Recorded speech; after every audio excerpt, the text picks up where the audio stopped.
Bismillahirrahmanirrahim. My name is Alex Baretto. My Muslim name is Ali, or actually my Muslim name is Ahmed Ali. I reverted to Islam in 1998 in Canada. How I got to become Muslim or revert to Islam was in high school during religion class at a Catholic school. We started studying religion. We studied other religions other than Christianity. I reverted to Islam from the Catholic Church. What happened was we started learning about Judaism and Hinduism and briefly about Islam and how they compare to Christianity, and this sparked my interest on learning about other religions. So probably around the age of 16 I started looking into other religions, partly based out of curiosity, and the more I learned, the more questions I had about my own beliefs. During this time I also tried to become deeper into the Christian religion and started learning more about Christianity itself. This brought to me questions about how the Christian church, of their beliefs and how they handle the religion, and so these questions made me want to learn about more about other religions as well. So as I continue, graduated from high school, went to university.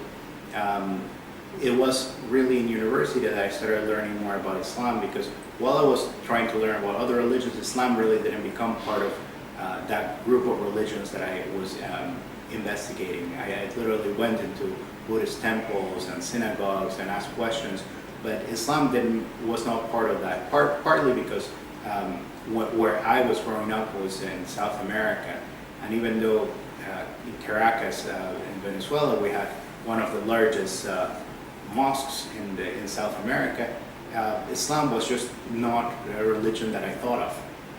So I went to university in Canada, and it was in Canada that I encountered Islam and that I started learning more about it. First thing I did was from some of the Muslim students in the university, I got some literature. This literature, some pamphlets, I started reading them. Some of the things that I was reading made sense to me. They conveyed a message that was something that I was looking for. But I didn't want to just take what was written on the paper as to what the message was. So I started researching more and more about Islam. Fortunately, when I started university, the internet was just starting to grow and more resources were available.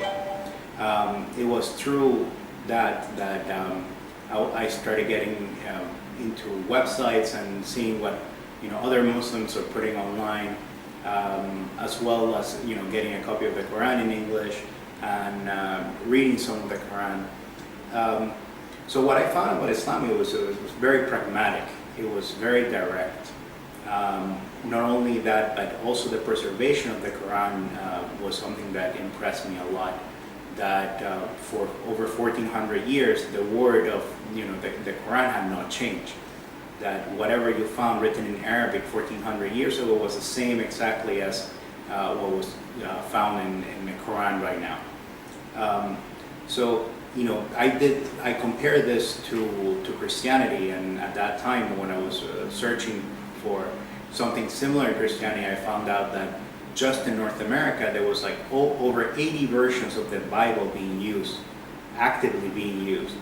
And some of them will have less books, more books. The writing will be different. So this to me was a high contrast between these two religions.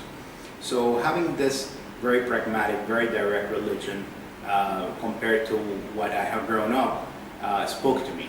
It gave me confidence on it, and also the guidance that I felt this was giving was very direct and were very easy to understand. So it wasn't a short transition. I mean, it wasn't like I just grabbed some papers and I said, this is it, this is what I want. It actually took me 2 years. It probably had taken me shorter time if it wasn't because when I approached some of the Muslim students, they actually didn't get back to me.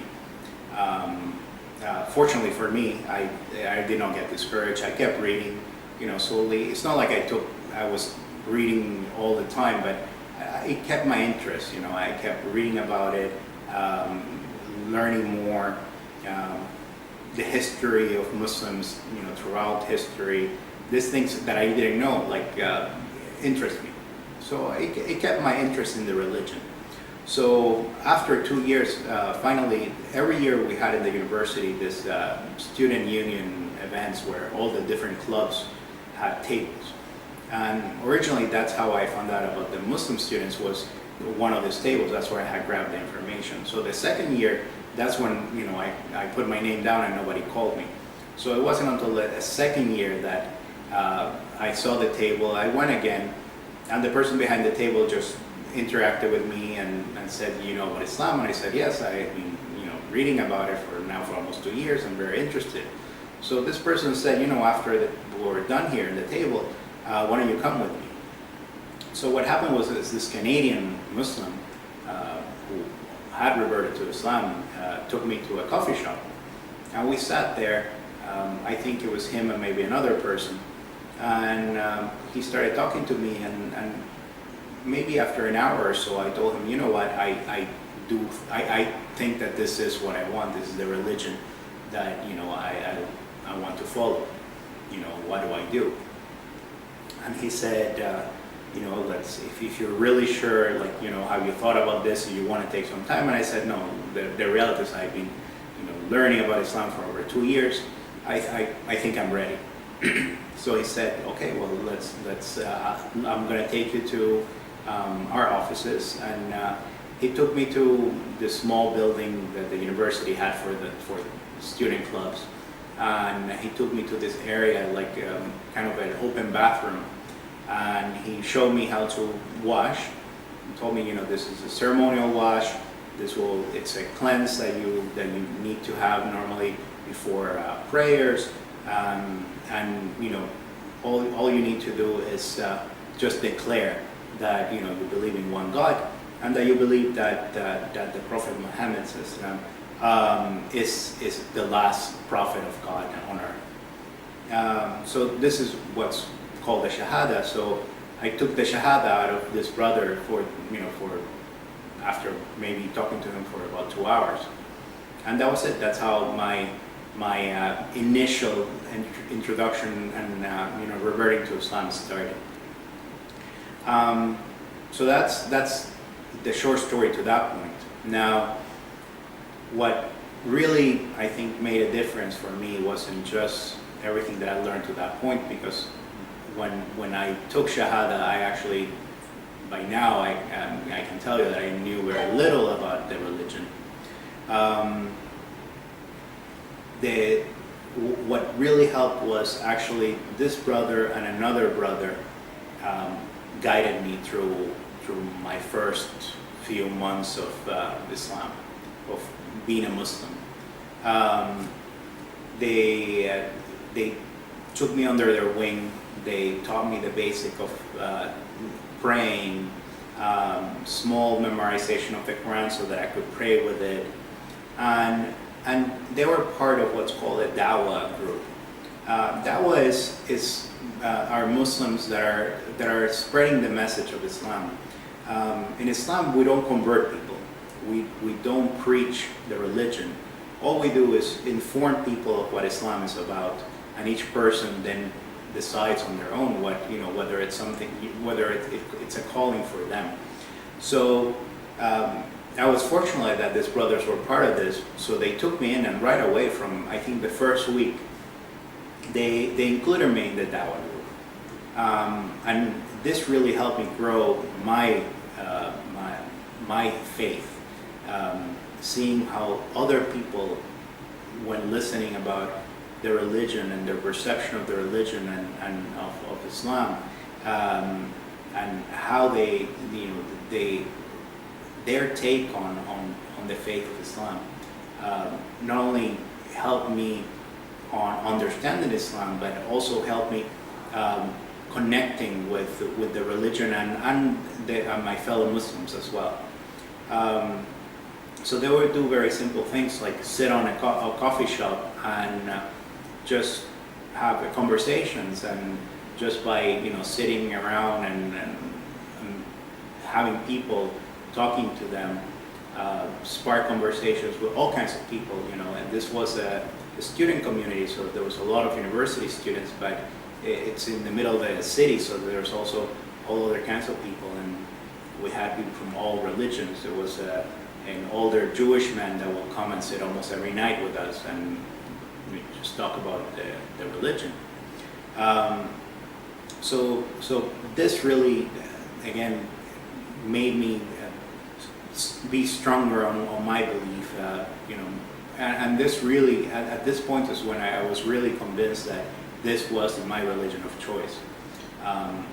It was through these interactions that these people reflected what Islam was about.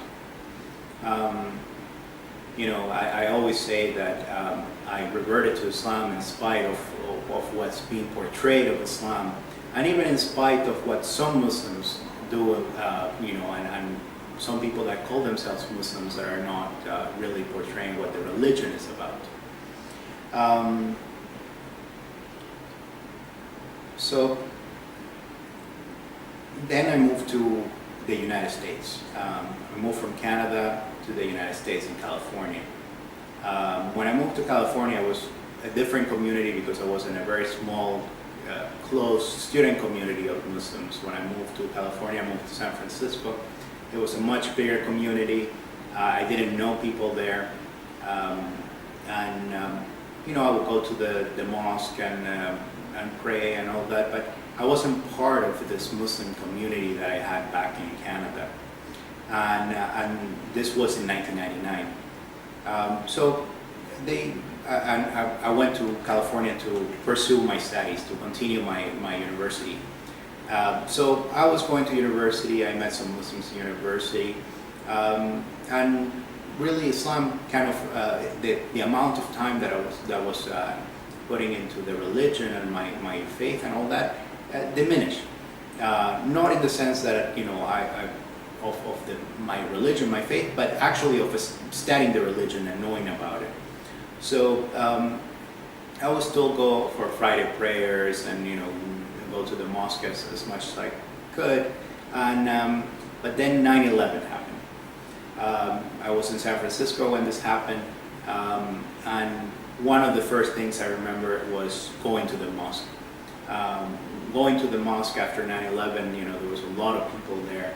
I lived very close to the central mosque in San Francisco, and there was a lot of interest from media and city politicians, and there were a lot of people there, and I happened to be there when people started asking questions. They were asking for people to talk about, and I happened to be there when the Spanish channel came in, and I spoke Spanish, so they interviewed me about Islam and what I thought about this, and this on its own made me go back to studying more about Islam, because a lot of questions were being raised, and again the interest in Islam increased after 9/11 in the United States. So this was a great opportunity to teach people about what Islam it's really about, and what Muslims are really supposed to be doing by following the religion. So this kind of was a second way for me in terms of the study of my faith, the study of my religion, and understanding my religion. After graduating from university, I moved to a small community in Northern California, where again I was introduced to a different Islamic community, because this was a small town. It had a small mosque. It had maybe about 600 Muslims in the whole community, but at the end, you only get about 20 to 100 really active So it became again this very small, tight-knit community where I got to know almost everybody that went to the mosque. So, and I was fortunate to start learning about Islam directly from scholars. We had an imam, an Islamic scholar that would travel from Alexandria, Egypt to California for 3 months every year. And he will teach us about all different things about Islam. He graduated in Egypt with Islamic studies with specialization not only in Quran recitation, but in also the Islamic history and the traditions of the Prophet ﷺ. So on this years living in Northern California, I got to know more again about Islam, and this tells me something. Over these years, it really taught me that the knowledge of Islam is another very important part of what our religion is about. Unfortunately, there's a lot of Muslims that don't know their own religion, and this is true for all religions. But it is a due on Muslims to know their religion, to at least know the basics. And but their religion is so deep and has so much meaning, and it has so many layers to it that you can spend your whole life learning about the religion. But it's very important for every Muslim to at least have a grasp on the basics of our faith and our worship, and how we deal with everything in life based on Islam. So I was fortunate enough to have some of that guidance, to have gotten some of that studies, and again, this brought me to a different level again in my relationship with Islam and with my faith, and with my fellow Muslim brothers as well. After I lived in that community for a few years, and all of this, I met my wife in Canada, who's a Kuwaiti woman born Muslim, and we married, and so she decided to come back to Kuwait to try Kuwait. She had been out of Kuwait for many years. So at this time I have been living in the United States for almost 12 years, and I told her, just go ahead, go to Kuwait and see how you like it, and if you like it, I have no issues going to Kuwait. A lot of Muslims in North America would like to move to a Muslim country. I have to be honest that I never thought one way or another about it. I was living in North America. My connection with my religion and with my Muslim brothers was strong. And one thing that I liked about North America was the ability to teach people that did not know about Islam. So moving to a Muslim country, I do not have kids, and that's the biggest reason for a lot of Muslims to want to move to a Muslim country, is because it's very hard to raise kids in a non-Muslim country. However, I know a lot of people that do and have done a great job, but it's definitely a much harder task to raise Muslim kids in a non-Muslim country, especially in some areas of North America and Europe. So anyways, and my personal feeling was I did not have that strong tie with wanting to move to a Muslim country, but I was, it's like in Islam we say, Allahu Alam, it's what God decides. So I told my wife, go ahead, go to Kuwait, and if you feel that that's where you like to go next, I'm willing to do the same. And she did. She came to Kuwait. Alhamdulillah, she found a good work, something that she likes, and her family's here. So I told her, okay. I made my arrangements, and after a few months, I moved to Kuwait. This was in the summer of 2011. I arrived in Kuwait the day before Ramadan. So that was the first time since 1998 when I embraced Islam that I had Ramadan in a Muslim country. And that was another experience as well. In North America, every year you have to go through the same questions. Even people who see you do it every year, they always ask you, so you're not drinking water the whole month? You're not eating? And so, and to me, it was very amusing to go through this and explain to people how, yes, from an hour before sunrise to sunset, we don't drink water, we don't eat. And that it's not just that, but it's really a change in how you live your life during that whole month that should reflect on how you live your life all the time. So coming to Kuwait and experiencing Ramadan where everybody or almost everybody is doing the same thing, it was very different for me. So during that month I made it as part of like what I wanted to do was to go to Masjid al-Kabir at night and pray with, in the biggest masjid here in Kuwait. And we pray with as many Muslims as I could because I had never experienced that before. This was the first time in a Muslim country, the first time with so many people around me doing the same. And there was something about this almost wall community, meaning like everybody around was doing the same, everybody was worshiping. And I could understand how there's definitely something to live in a Muslim country.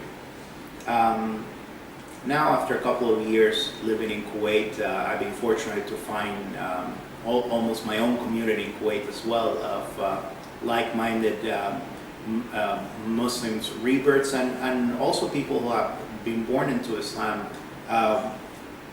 Obviously, one of my limitations is I do not speak Arabic, so it's hard for me to go to Arabic religion classes. And it's more limited, the access to English religion, to English Islamic classes and lectures in Kuwait. There is, and there's some very good groups, but they're not as many as what you can find in Arabic. So during my first few months in Kuwait, I decided to start learning Arabic. And it was during those courses that I started to meet people, other Muslims that were doing the same thing, other Muslims that did not speak Arabic that were learning Arabic. And that's how I found the community in Kuwait that is students of Islam that also speak English. And like me, a lot of them have reverted to Islam. And it's nice to have this type of community within the larger community. People that understand what you have gone through. The other thing that I'm hoping to do in Kuwait now is to be able to reach those people that don't know about Islam or that don't necessarily know all the facts about their religion. A lot of people feel that they live in a Muslim country, so they have a feeling of what their religion is about. But still, here, on an everyday basis, you might be able to see some of it, but you don't really get to know what Islam is really about unless you happen to have Muslim friends and you talk about religion with them. So there's still a lot of people here in Kuwait that don't know what Islam is really about. And unfortunately, there's also a lot of Muslims that don't know how to talk about their religion, whether because they're shy about it, they're afraid of making mistakes, and the truth is none of us know the religion completely, and that's why it's very important to talk as many people as possible, to know your sources, to know who you're talking to, where do they gain their knowledge. As learned as a lot of people are, we're still humans, and we forget, we make mistakes, we get confused. So this happens. So that's why it's very important for everybody to do their due diligence when wanting to learn about Islam. Whether you're thinking of embracing the religion, or just because you want to have better knowledge of what Islam is about and what Muslims do.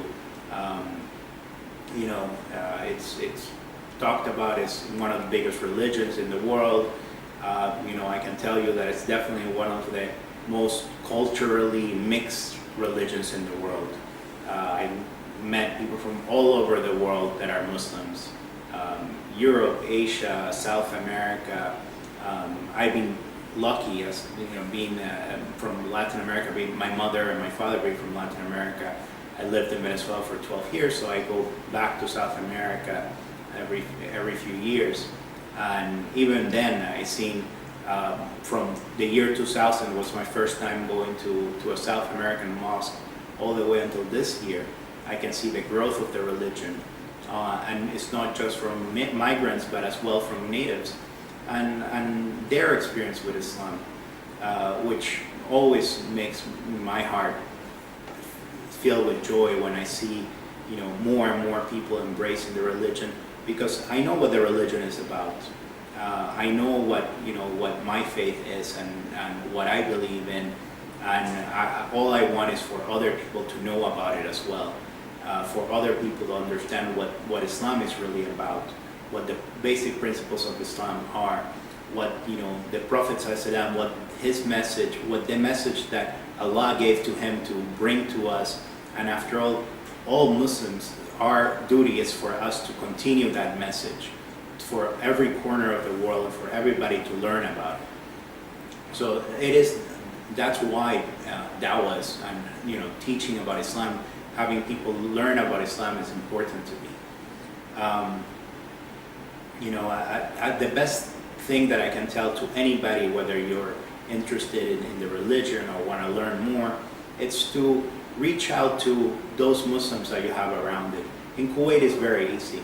There's a lot of people that even if they don't talk about their religion, if you approach them and ask, I'm interested to know about Islam, a lot of them are very happy to talk to other people, to reach to the local imams that might speak English or not, there's plenty of organizations in Kuwait as well.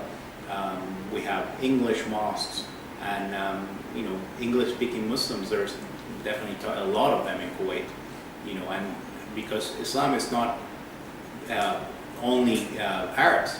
There's a lot of the Muslims in Kuwait. There are the non-Arabs, Pakistanis and Indians, and even like me, people from the West that have come to Kuwait. So definitely, whenever you have a chance, talk to anybody, talk to any Muslim, and start that conversation. To me, that's the best way to start learning about Islam. Obviously, not everybody, like I said, knows the religion. Not everybody knows everything about the religion. So that's why it's very important to know your sources. But it's always best, and you'll feel more comfortable talking to those people that you know. There's all kinds of resources. There's the internet as well. With the internet, the only thing is there's a lot of things that are not true, that are bad sources. So you have to be careful about them. I think that covers everything in terms of trying to find knowledge or learning about Islam. I'm always as well available.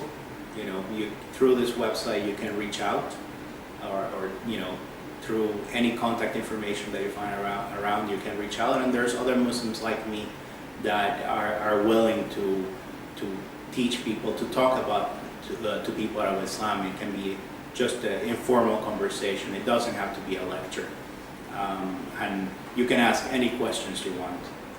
That's what I like to do. I like to tell people, if you have any question, doesn't matter how you feel about it. If you think it's gonna offend me, don't worry about it. Just ask me, because that's what I'm here for. So you're welcome.